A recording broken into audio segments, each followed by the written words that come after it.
Jak si můžete přečíst přímo pode mnou, Alma Career dělá rekrutment od A do Z. No a teď se podíváme na to, co to znamená.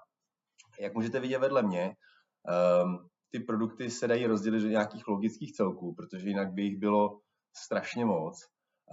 Tak jsme si dovolili takhle pospojovat a rozdělený to mám na standardní jobboardy, speciální jobboardy, brand management, Teamio a Jobboat, neboli nějaký software, HR marketing, Arnold a Sedlo. Tak, teď se podíváme blíž na ty jednotlivé bublinky. Tak, standardními jobboardy myslíme Jobs.cz, Práce.cz, Práce za rohem a Profesia. Jobs.cz, nejstarší portál na českém pracovním trhu, primárně zaměřený na bílé límečky. Práce.cz, jeho mladší ségra, primárně zaměřená na modré límečky, neboli řemeslníky, dělnické pozice a podobně. Ještě mladší sourozenec je aplikace Práce za rohem, kdy přidaná hodnota spočívá vlastně v dojezdové vzdálenosti, tím se liší oproti těm předchozím dvou zmíněním, takže hlavní kritérium je, jak blízko to mám vlastně do té práce nové. A nově Profesia. Profesia je takový mix, ale kdybych to měl někam zaškatulkovat, spíš to bude na ty modré límečky, což znamená na ty provozní pozice, dělnické pozice a tak dále. Tak, to byly ty standardní jobboardy. Ty ničím moc nevybočujou, a tak se můžeme teď podívat na ty speciální jobboardy, jak jsem si to pojmenoval, který mají nějakou přidanou hodnotu. Mezi speciální jobboardy patří Atmoskop. Atmoskop je v podstatě takový srovnávač firem, kdy na základě recenzí od stávajících a bývalých zaměstnanců si kandidát může vybrat nějakým způsobem, co mu sedne, co mu nesedne. Já to vždycky přirovnávám k tomu, že to není o tom, že firma je špatná nebo dobrá, nebo kandidát je špatný nebo dobrý, ale jako ve vztahu je to o tom najít tu shodu, ten match. Tak, takže to jsme měli standardní jobboardy, ty máme 4, a nějaký speciální jobboardy, ty máme v tuhle chvíli 2. Další kapitolou, která se pojí vlastně k těm všem jobboardům, je brand management. Pod tím si můžete představit nějakou možnost zvýraznění promo té společnosti napříč těmi jobportály. Samozřejmě, co se týče zaměstnávání. Tak, máme tu, ono se to vztahuje na všechny ty jobboardy, který jsem jmenoval, a aby zase to bylo nějakým způsobem zjednodušený, tak máme 2 typy zvýraznění. První je zvýraznění firmy, takže firma se může různě na tom jobboardu zvýraznit, prostě, že tam bude mít logo, název a proklik třeba na ty své pozice, takže to je první zvýraznění, firma. A druhý zvýraznění je inzerát jako takový. Ten může být topovaný, může být highlightovaný. Jo, zase těch možností je tam víc, ale v zásadě je důležité si pamatovat, že zvýraznění funguje buď to firma, anebo inzerát. Potom, když už jsem zvýrazněný a teď jako upoutám tu pozornost těch kandidátů, tak potřebuji nějakou atraktivní stránku, kde jim řeknu, jak jsem úžasná firma, a k tomu slouží zase 2 produkty, 2 služby. Jedna z nich se jmenuje firemní profil, který vypadá nějak takhle. Je to vlastně pod hlavičkou Jobsu nebo práce, ale firma už si tam může nějakým způsobem customizovat ten obsah, má tam logo, má tam nějaké povídání o sobě, má tam nějaké obrázky a fotogalerii, případně videa.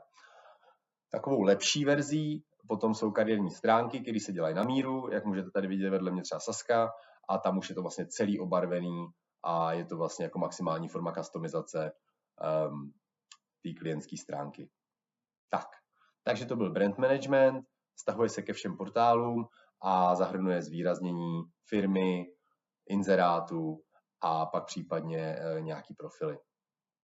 Další kapitolou, další bublinkou, kterou si ukážeme, jsou softwary, které máme. Máme v zásadě 2. Jeden z nich je Teamio, druhý z nich je Jobboat. Teamio je ATS, neboli Applicant Tracking System. Je to v podstatě software, kde si firma zpracovává ty reakce, ty kandidáty. Zve na pohovor, předvybírá, komunikuje o nich s manažery, komunikuje z toho softwaru i s těmi kandidáty a má to takzvaně one place, neboli všecko na jednom místě. K tomu Teamiu se pojí ještě druhý software, který máme, ten se jmenuje Jobboat a ten se zaměřuje na správu referral programu. Referral program, jak už název napovídá, je o tom, že zaměstnanci stávající doporučují své známé, své kamarády, spolužáky, bývalé kolegy a tak dále. A jedná se o prověřený kanál, kdy vlastně ten stávající zaměstnanec do jisté míry ručí a garantuje schopnosti toho doporučeného. Pro mnoho firem je tohle jeden z nejsilnějších kanálů a proto je dobrý mít ho pod kontrolou a náš Jobboat s tím může velmi dobře pomoci. Tak, to jsme měli softwary, Teamio, ATS a Jobboat, nástroj na správu referral programu. Další kapitolou HR marketing. HR marketing je velmi široká oblast, do které si dovolím, že vnášíme světlo a inovace. Zase, kdybych to měl nějakým způsobem zjednodušit, máme to rozdělit na 3 takové sekce. Jsou to data, je to employer branding a to takové ostatní, kde je consulting, workshopy, focení a tak dále. Pojďme se na to podívat zblízka. Data jsou základ každého náboru. V dnešní době je všechno takzvaně data-driven, což znamená, že rozhodnutí by firmy měly stavět na základě dat. V obchodě už se to děje, nicméně v HR to pořád ještě si myslím není úplně jako, že by to byl běžný denní chleba těch firm nebo respektive těch HR oddělení. My těch dat máme opravdu hodně. Máme náborový data, máme srovnávací data mezi firmama, kdy se můžou benchmarkovat a stejně tak máme i mnoho dat ohledně mezd. Jedním z nich je nástroj Platy.cz neboli PayLab. Ten je právě o těch mzdách. Tak. Další takovou podkategorii je ten employer branding, sem spadají kariérní stránky, kampaně a různý jiné aktivity pro podporu síly značky toho zaměstnavatele dané firmy. Poslední kapitola nebo taková subkategorie jsou takové, řekněme, to nejsou nějaký bestsellery, ale máme to v nabídce a jsou to opravdu zajímavé služby. Umíme dělat EVP neboli Employee Value Proposition, ať už je to lokalizace, anebo úplně z brusu nový. Fotíme zaměstnance, umíme ateliérový focení, umíme focení v prostorách zákazníka.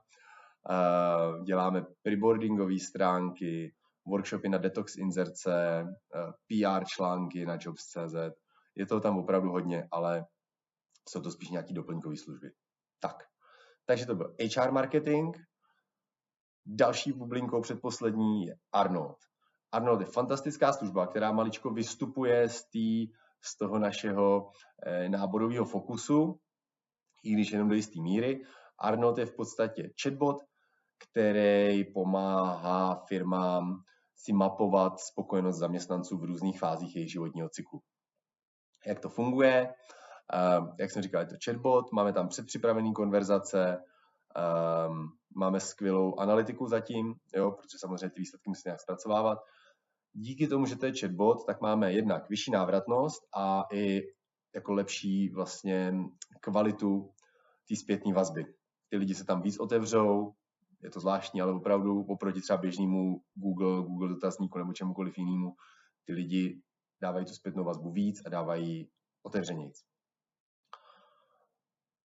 Jak už jsem zmiňoval, mapujeme celý životní cyklus zaměstnance, což znamená, jsme schopni Arnolda nasadit už od náboru, kdy jsme schopni sbírat zpětnou vazbu na nábor, potom během školení a zaškolování, zase jak se ten člověk cítí během zaškolování, jestli všechno funguje, jestli si s tou firmou a s těma kolegama sednu.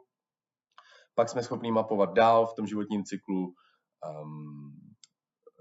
spokojenost v pozdějších letech zaměstnání a vyvrcholí to, nebo jsme schopni až dojít vlastně do fáze exit interviews, neboli výstupního pohovoru, kdy se vlastně zjišťuje, proč ten člověk odchází, jestli se tam dalo něco udělat jinak a jak to celý končí.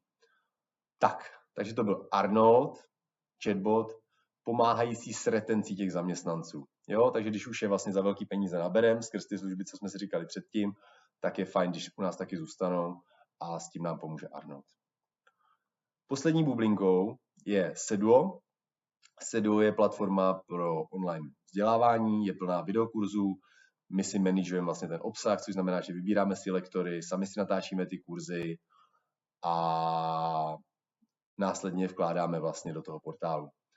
Nechci zabíhat do detailů, Sedo už je dneska vlastně flexibilní platforma, takže může fungovat i jako LMS, neboli Learning Management System, kdy firma, kromě těch kurzů, které tam má od nás, si tam může vložit i vlastní obsah. Tak, a tohle bylo letem světem všechno, takže když to ještě jednou zrekapituluju, máme tu v nabídce nějaký standardní jobboardy, speciální jobboardy, k ním se pojí nějaký brand management, kdy firmy se můžou na těch portálech zvýraznit a zviditelnit. Až jim přijdou ty kandidáti, tak si je můžou zpracovat v týmu, případně můžou podpořit referral program skrz Jobboard. Když jim chodí málo kandidátů a oni by chtěli víc nebo kvalitnější, je tady možnost podpořit to HR marketingem. Až mi ty kandidáti nastoupí, tak si pojistím to, že u mě zůstanou skrz Arnolda a ten feedback a zpětnou vazbu. No a když už u mě zůstávají, tak samozřejmě chci dál rozvíjet a rozvíjím je pomocí Sedua. Jo? Takže tohle je krásně v kostce letem světem náš LMC produktový ekosystém. Doufám, že vám to nějakým způsobem pomůže a držím palce do dalších dní. Mějte se fajn.